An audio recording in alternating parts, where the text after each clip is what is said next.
Hello, I'm Arkatsuke, and I've been graciously invited by Prince of Queens to do a guest video, to which I obviously accepted, with fanboy squee, I might add. I hope you enjoy, and if you do, please like and subscribe to both me and Prince of Queens here on YouTube, and follow us both on Twitter. Thank you again. Let's get started.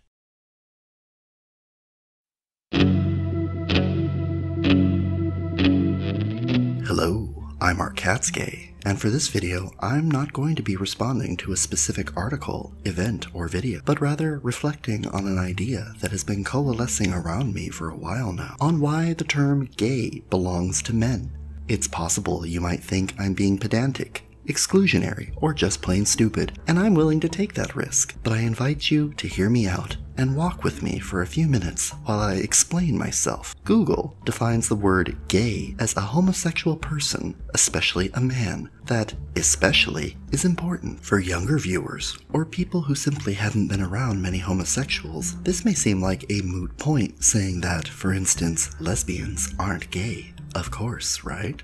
While it wasn't always entirely unusual to hear some homosexual women identify as gay, that is more the exception than the rule, as the term lesbian has pretty much always in my lifetime been the dominant and preferred term for homosexual women. There are many reasons for this, some historical, most political, i.e. feminists turning GLBT into LGBT, etc. Hence why you tend to hear more about gay and lesbians, and not so much about gay men and women. The history of specific terms used to differentiate homosexuals by gender isn't really what I want to focus on, but rather that different labels are generally along gender lines. I'll add more to that later. What I say now is that I don't identify or affiliate with LGBT anymore. I've talked before about how the gay community is no longer truly gay, in that it has become an alphabet soup of various group identities that basically boil down to not straight.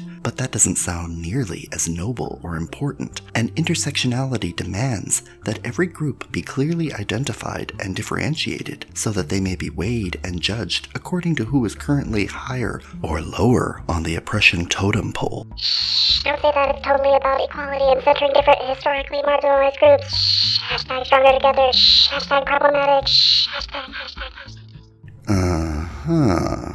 Yeah, that. Anyway, here's the thing. I don't care anymore.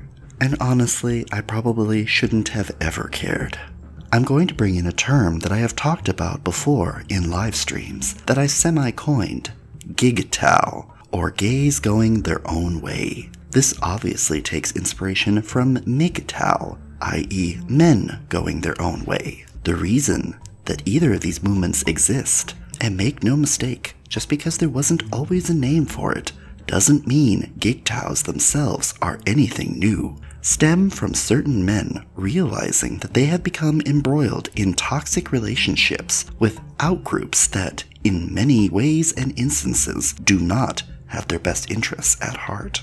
For MGTOWs, that relationship is between heterosexual men and women, stemming largely from legally enshrined inequalities in family court and broad-reaching societal issues. For GGTOWs, it stems from routine hostility from feminists and lesbians, the invasion of gay male spaces by women and transsexuals, as well as the broader issue of transsexual political causes overwhelming gay political interests. Now, what do I mean by that last bit?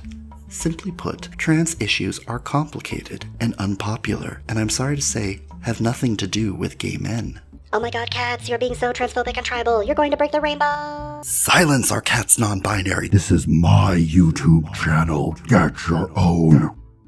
I'm sorry you had to see that. I promise you it's a bit and not a sign of some sort of emerging mental illness. No. It's not transphobic to say that one unrelated group's issues aren't a major concern for another.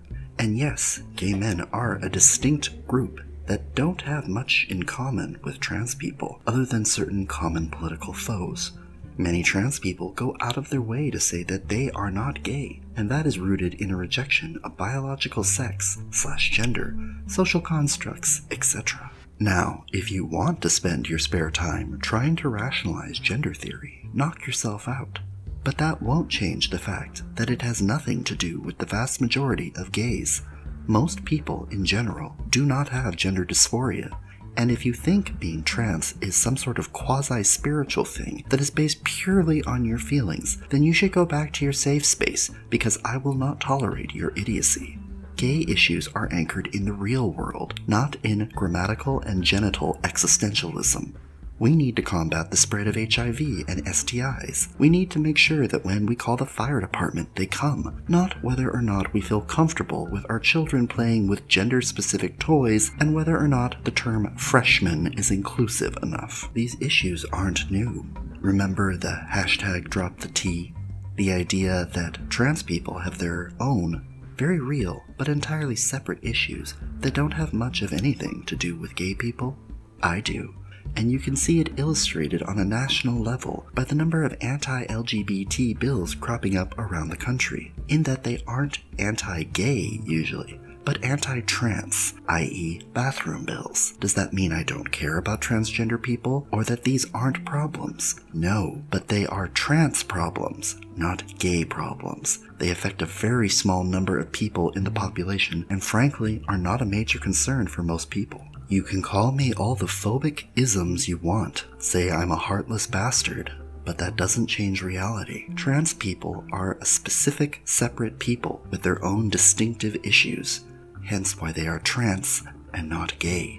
In the same way, lesbians saw fit to fracture the gay community by establishing and defining themselves as lesbians, which is exclusively female homosexual. They effectively vacated the word gay, leaving it just for gay men, and I'm fine with that.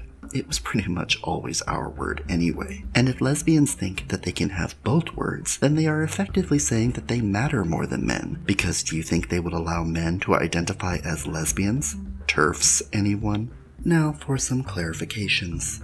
Yes, I am saying that lesbians, bisexuals, transsexuals, and the rest of the soup are not gay, and not included in GigTow by definition. It wouldn't make any sense for a person to say that they were a bisexual lesbian or a cisgendered transsexual. And if you think that it does, then you have gone far off the deep end and probably require psychotropic medication. Sorry, not sorry. No. I am not saying that I advocate prejudice against these people, nor that their issues aren't valid or in need of attention or action. Am I advocating gay tribalism? Maybe. Is that a bad thing? In my opinion, no. Tribes form around groups of individuals with enough commonalities to warrant forging a mostly permanent shared identity based on mutual interests and goals. And as these tribes grow, sometimes they splinter into smaller, more specific interests. Case in point, LGBT. The rainbow has grown too large, and frankly no longer can accommodate every member group without hierarchy to distribute limited resources, whether political, cultural, or financial. Groups like the Human Rights Campaign may have begun as gay rights organizations, but they have morphed into the broader and more profitable LGBT spectrum, which is probably why the group denounced the Drop the T movement. Don't scare away those donors. Now that marriage equality is the law of the land, the soup has grown restless and wishes to displace gays, especially the men, because they are no longer oppressed enough. To that, I say, you do you, but I'm done with it.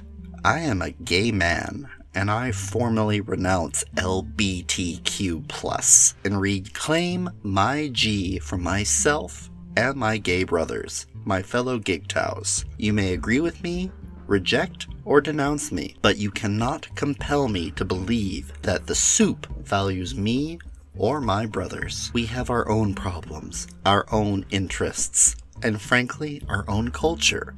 And you cannot bully your way into it. We don't care about your absurd cultural Marxist gender deconstructionist opinions anymore. And if I want to have sex with a burly biological male with classic masculine features and matching equipment, that's on me. And you get no say in how I do that or feel about it, no more than I get to tell a woman about her abortion. You do you, and we'll do us. On a final note, I want to add that this doesn't have to be a bad thing. Sometimes groups become too large to effectively take care of every member, and sometimes they have to split up in order to function better, in the same way that children must eventually leave their parents in order to effectively live their own lives. I think that gay men are better off tending to their own affairs, and honestly, I think the other letters would be better off if they, too, gave up the idea that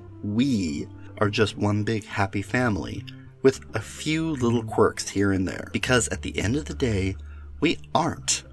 And it's more than a few quirks. Sometimes people come together for a common cause, but afterwards find they didn't have enough in common to stay together, or that they should never have been together in the first place.